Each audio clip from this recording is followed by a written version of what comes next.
Oi, meus alunos queridos do SED 2.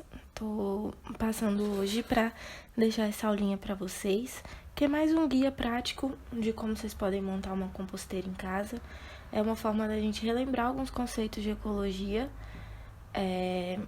e de fazer uma atividade diferente em casa, que vocês vão poder trabalhar com reciclagem, observar alguns processos e no final a gente tem um adubo fresquinho, orgânico, que ainda pode servir de alimento para as plantinhas de vocês em casa, certo?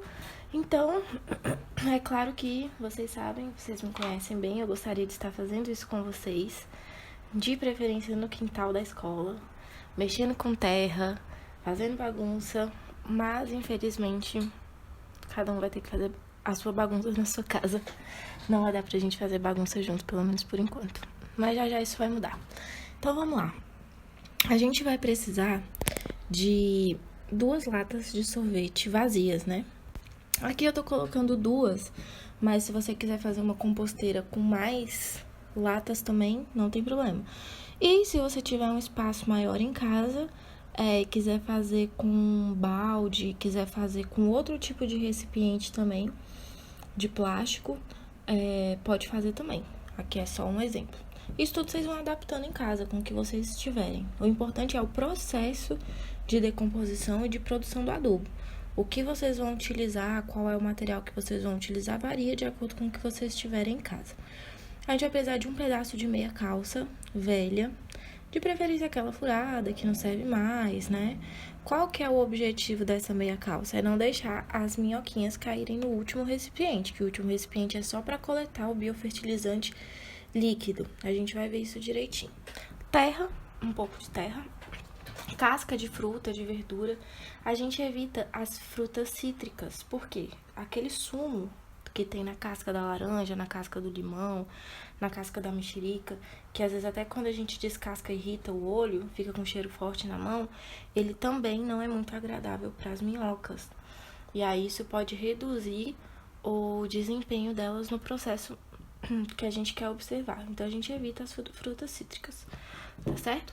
Mas aí coloca casca de batata, de cenoura, de abóbora, melancia, coisas que soltam muita água, melancia, melão, elas gostam bastante. E algumas minhocas. Ah, professora, eu não tenho minhoca em casa, né? Não tem problema. Lá na escola, a gente tem essas minhocas. Lembrem-se que essas minhocas não são minhocas quaisquer. Elas são minhocas diferentes, são as minhocas californianas. Uma espécie de eisena é o gênero, que a gente vai ver mais pra frente. E elas tendem a fazer esse processo da compostagem de uma maneira mais eficiente, mais rápida. Então, vocês podem buscar um pouco dessas minhocas na escola. É só entrar em contato com a direção. Eu vou passar o e-mail para vocês. Agenda um horário para não ter aglomeração. Um horário que você, de preferência, já vá sair de casa. Ah, já vou ter que ir no mercado para comprar isso. Já vou ter que ir na farmácia para comprar isso. Já passa na escola e busca. Então, vocês podem... Eu coloquei aqui em torno de 20 indivíduos pra gente ter uma noção de quantidade. Mas vocês não precisam chegar lá e ficar contando, não. Pega um punhadinho e leva. Por que não precisa ficar contando? Porque elas vão se reproduzir dentro da composteira. Então, se no início você coloca 20 minhocas, no final da compostagem, vamos supor, de um mês, você tem uma quantidade absurda de minhoca, né? Então, elas vão se reproduzindo lá dentro, certo? Beleza. Então, vamos começar o processo de montagem da composteira. A gente pega essas 2 latas de sorvete, aí eu peguei mais ou menos do mesmo tamanho. É legal que você tenha, né, 2 da mesma cor. Se você quiser antes pintar por fora, sei lá, vocês inventam aí pra ficar bonitinho, né? Então eu peguei 2 latas mais ou menos do mesmo tamanho. Já falei pra vocês, se vocês tiverem um espaço maior, usa um recipiente maior. Se não, a lata de sorvete tá ótimo. Aí vocês vão fazer esse processo, escolher uma lata pra ficar embaixo, outra pra ficar em cima. A lata de baixo, vocês vão recortar o centro da tampa, igual eu fiz nessa azul. A lata que vai ficar em cima vai manter a tampa intacta e aí vocês vão furar o fundo. Ah, como é que eu vou fazer isso? Eu esquentei uma faquinha na chama e fiz pra facilitar, né, o corte e os furos. Mas aí tem gente que fura com prego. É como eu falei, vocês vão adaptar, certo? Depois vocês vão pegar o pedaço da meia calça, dar um nozinho no fundo, como se fosse fazer um coador de café.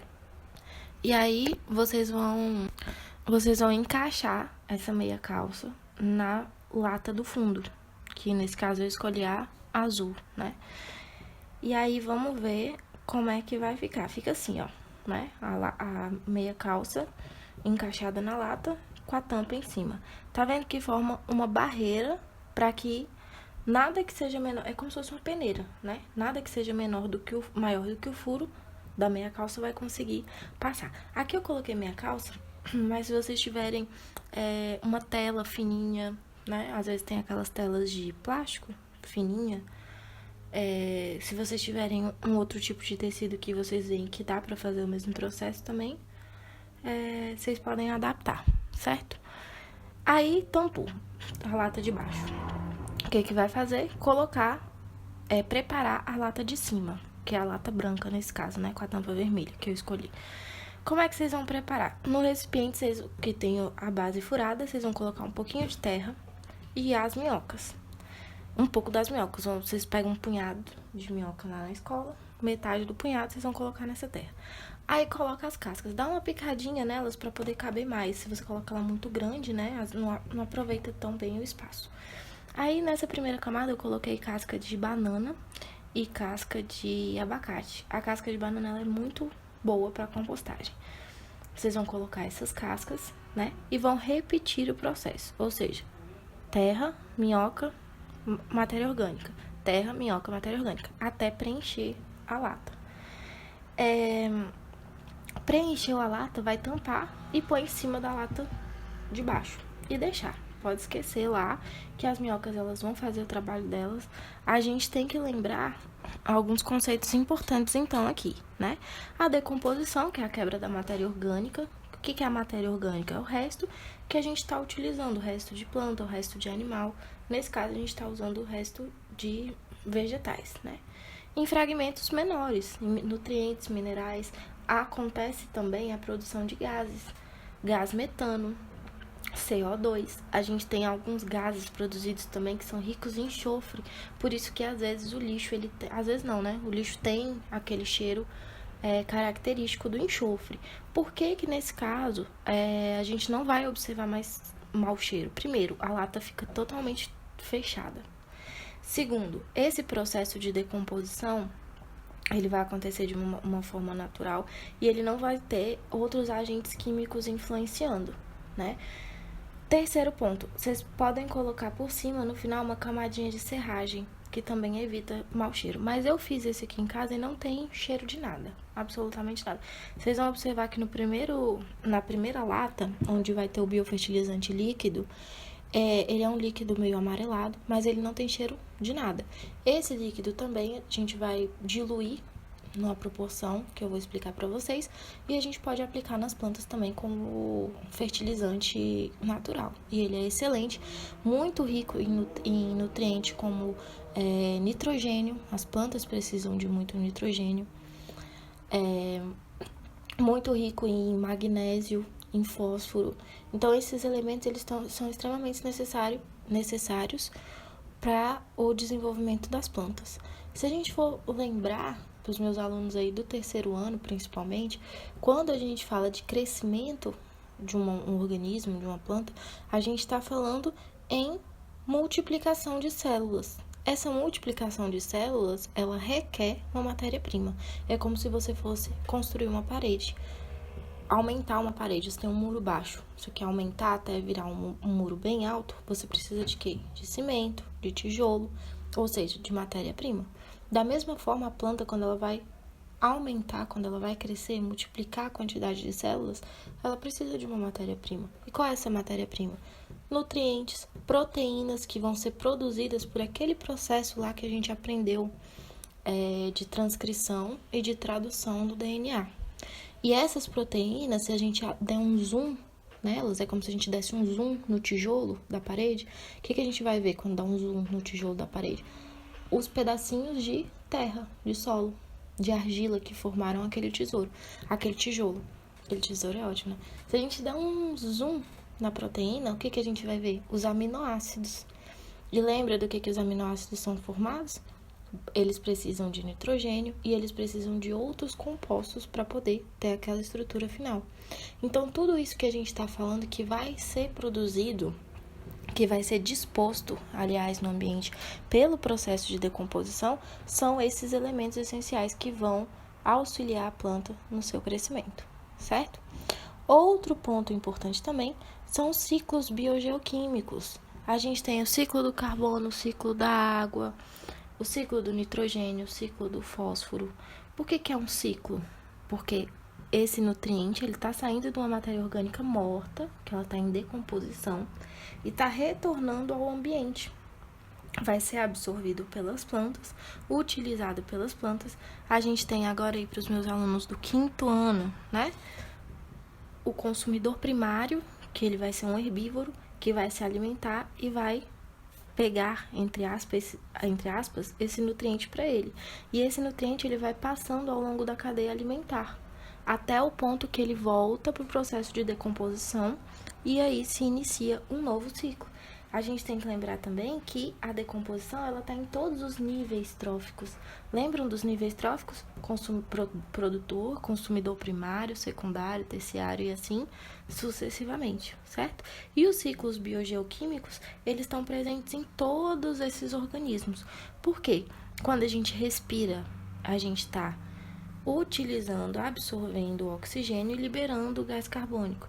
E a planta no processo de fotossíntese? Ela está fazendo o processo contrário. Ela absorve o gás carbônico e libera o oxigênio, ao mesmo tempo que ela respira. Então, ela faz os dois processos de forma simultânea, né?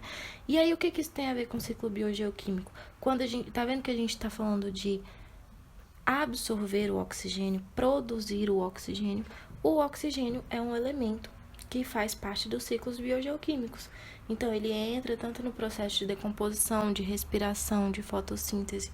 O gás carbônico, da mesma forma, entra no processo de decomposição, de respiração, de fotossíntese, né? A água, quando a gente respira, a gente libera a água. Tanto é que a gente tem visto falar tanto aí em relação ao coronavírus, que o vírus ele é liberado, né? Quando a gente fala, quando a gente respira, junto com essas gotículas de água que são liberadas pela nossa boca, pelo nosso nariz, né? Ou seja, a gente perde água na respiração, a gente perde água na fala, a gente perde água na transpiração. As plantas também perdem água na transpiração, os animais. Então, e essa água, ela vai entrar no ciclo biogeoquímico, né? Então, ela evapora, vai para a atmosfera, forma as nuvens, essas nuvens vão precipitar e vão fazer o processo da chuva, o solo vai absorver essa água, a água é absorvida novamente pelas plantas, e assim a gente tem ciclos, né, eternos, que são ciclos biogeoquímicos. E a gente consegue observar isso no processo de decomposição, porque a gente tem os nutrientes, por exemplo, da casca da batata, retornando para esse adubo que a gente vai produzir, e aí quando a gente aduba a planta, essa planta vai absorver esses nutrientes, e aí dá toda essa continuidade que a gente já tinha visto em sala de aula, certo? Então, a decomposição ela é um processo extremamente importante para os ciclos biogeoquímicos. E um outro conceito importante, que esses vocês acham mais interessante ainda, é a reprodução, né? As minhocas, elas fazem reprodução sexuada. E o que é reprodução sexuada? Não é a reprodução que tem sexo, necessariamente. A reprodução sexuada é, quando eu falo sexo, né, o ato sexual, mas a reprodução sexuada, ela é aquela que envolve os gametas femininos e masculinos. E nesse caso, as minhocas são hermafroditas. Ah, professora, então significa que a minhoca coisa e é coisada. É isso mesmo. Então, ao mesmo tempo que ela engravida do outro organismo, ela também deixa o outro organismo grávido. Vocês entenderam, né? Com essa imagem aí, se liga nessa imagem aí. Essa imagem tá mostrando, né, esse tipo de reprodução. E aí, se vocês quiserem saber mais assim, sobre essa reprodução esse tipo de reprodução sexuada é muito interessante. Eu deixei pra vocês aí um link de uma matéria muito legal que vocês vão poder observar melhor esse processo, inclusive tem outras imagens, e vocês vão observar, quando eles abrirem a composteira, as minhocas vão estar desse jeito, uma grudadinha na outra, elas estão se reproduzindo. Com o passar do tempo, vocês vão observar os ovinhos delas, que são bem pequenininhos. Dependendo do estágio de desenvolvimento do embrião, se você colocar o ovinho dela contra a luz, você consegue, como a casca do ovo é bem clarinha, né, ela não é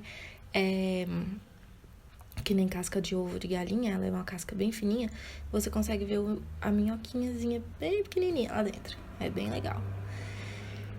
Tá, e por que eu tô falando isso pra vocês? Por que isso tudo é importante, esse processo de reciclagem, de reaproveitamento dos alimentos, né, e tudo mais? Eu deixei esse texto aí, explicando pra vocês o que é a compostagem. A gente já tinha falado sobre isso em aula, em sala de aula, principalmente os meus alunos do 5º ano, quando a gente estava falando de introdução à ecologia.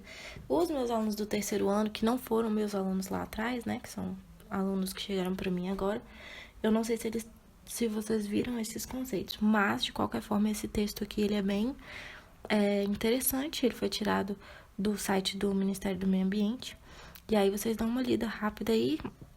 Se quiser saber mais, né, sobre a compostagem, tem esse link também para vocês acessarem, certo? Em relação aos meus alunos do 3º ano, tudo isso que a gente tá falando, por exemplo, quando fala de reprodução sexuada, que envolve gametas masculinos e femininos, lembra que os gametas, eles são aquelas células que vão carregar um número N de cromossomos. No caso das espécies que são diploides, ou seja, tem os cromossomos aos pares, né? Que a gente representa por 2N. Por que 2N? Porque 2 vezes o número de cromossomos. Tem 2 cromossomos 1, 2 cromossomos 2, 2 cromossomos 3 e assim sucessivamente, né? Esses gametas que têm uma quantidade N de cromossomos, eles, depois do processo da fecundação, eles vão gerar o zigoto, que vai ter 2N, né? Por que 2N? Porque agora se formaram os pares de cromossomos. Cromossomo 1 da mãe com cromossomo 1 do pai. Cromossomo 2 da mãe com cromossomo 2 do pai, né? Então, tudo isso a gente vai relembrando alguns conceitos de genética. E assim que a gente voltar, a gente vai falar de hereditariedade, de herança mendeliana, de algumas características muito interessantes, gente, que vocês vão ver. A gente fala, por exemplo, do nanismo. Qual é a característica genética do nanismo? A gente vai ver, por exemplo, 2 pessoas que têm nanismo, 2 pessoas que são anãs, né, popularmente falando, elas podem ter um filho que não seja anão? A gente vai ver isso na sala de aula. Beleza? Isso é só pra deixar vocês com vontade de voltar pra escola. Mais ainda, porque eu tô morrendo de saudade. E aí, gente, por fim, a gente tem aí a nossa composteira orgânica, pequenininha, montadinha. Eu achei um cantinho aqui em casa, eu moro em apartamento, pra colocar. E a gente deixa, esquece. Ela vai fazer o processo de decomposição. De vez em quando você abre pra ver se as minhocas estão bem, assim, se elas estão gordinhas, se elas estão se reproduzindo, fazendo aquele processo de reprodução que a gente viu. Às vezes, dependendo do tipo de alimento que você colocar, por exemplo, eu coloquei depois melancia, solta muita água. As bichinhas estavam quase se afogando, aí eu coloquei mais um pouquinho de terra pra dar uma enxugada, né? E aí vocês vão vendo aí, acompanhando esse processo. Vocês podem entrar em contato comigo se tiver alguma dúvida, tira foto, registra, filma. Ah, professora, eu vi alguma coisa interessante, não sei o que é. Filma e manda pra mim. Outra coisa importante, a gente tá falando das minhocas aqui, processo de decomposição, mas a gente tem que lembrar que não são só elas que fazem processo de decomposição. Aí a gente tem fungos, bactérias, insetos bem pequenininhos que a gente às vezes não consegue observar, mas eles estão aí fazendo processo de decomposição. E vocês vão ver também, essa questão dos fungos, ela é muito interessante. Às vezes vocês vão abrir a composteira e vai estar um bolor, tipo o bolor de pão, quando o pão tá estragando, são os fungos fazendo a atividade de decomposição, né? Para os meus alunos agora, que eu não lembro se são do 2º ou 1º ano, 2º ano, quando a gente fala dos fungos, a gente fala da estrutura deles e a gente fala dos micélios, das hifas, né? Que é como se fossem as raízes do fungo que penetram, liberam substâncias enzimáticas que vão fazer o processo de digestão extracelular para eles absorverem os nutrientes. E essa parte que a gente vê para cima, que é o bolor, né, que a gente chama de corpo de frutificação também, que vão liberar os esporos, enfim. A gente tem esses conceitos, a gente não teve tempo de ver ainda, mas a gente vai ver tudo assim que voltar, tá bom? Eu vou deixar para vocês aí embaixo da descrição da aula o e-mail que vocês podem mandar para a escola para poder agendar um horário para poder buscar as minhocas, caso vocês queiram fazer, tá certo? E aí mandem para esse e-mail também, se vocês quiserem vídeos, fotos, dúvidas e tal, que eu vou conversar com o pessoal da escola para ter acesso a esse e-mail, pra gente ter algum meio de interação, tá bom? E é isso aí, gente, espero que vocês tenham gostado. Vou preparar outros materiais pra gente interagir. Vou ver se eu aprendo a ser blogueira e gravar uns vídeos também, pra vocês não ficarem só vendo o slide sem me ver, né? E espero que tudo isso passe pra gente estar junto